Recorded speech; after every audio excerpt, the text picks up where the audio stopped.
the visit of J.D. Vance to the Vatican at Easter was taken very seriously as a threat.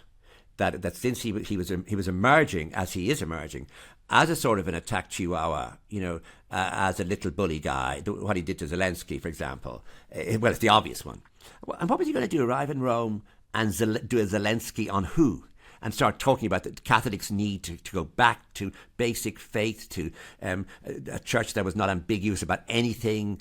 Like, was he going to stand in St. Peter's Square and get interviewed?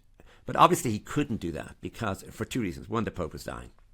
And the other was that it's very difficult to argue with Holy Mother Church. That they won't argue back.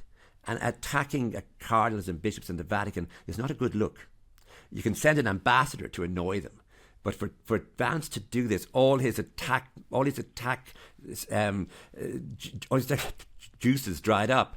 And when Francis eventually sees him, so good to see you, which is on the last day of his life, he's a little boy. He's a simpering little fanboy who's, thank you for seeing me, Holy Father. And Francis, he's dying. So you might think it's illness has made him look like that. No, it isn't.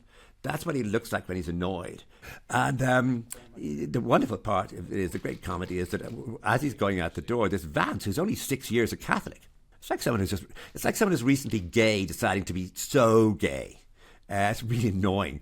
And he's 6 years a Catholic. He converted to the true religion in 2019. Says to the Holy Father, the former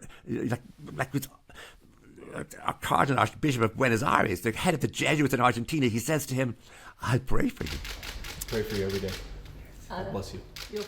Now, the previous time he'd said this, as we know, was when they were about to bomb Yemen. He's at this meeting which gets leaked or gets leaked to the Atlantic. And he says he's going to pray for the success of this American bombing mission.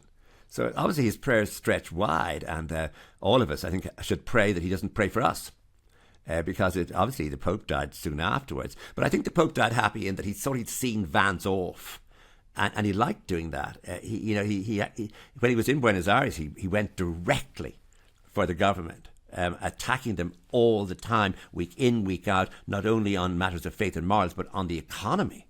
So it's not as though he's behind the door attacking politicians directly. But on the last day of his life, God gave him a gift, which was an attack chihuahua all the way from Washington who bowed and scraped. He was like Mr. Collins in Pride and Prejudice.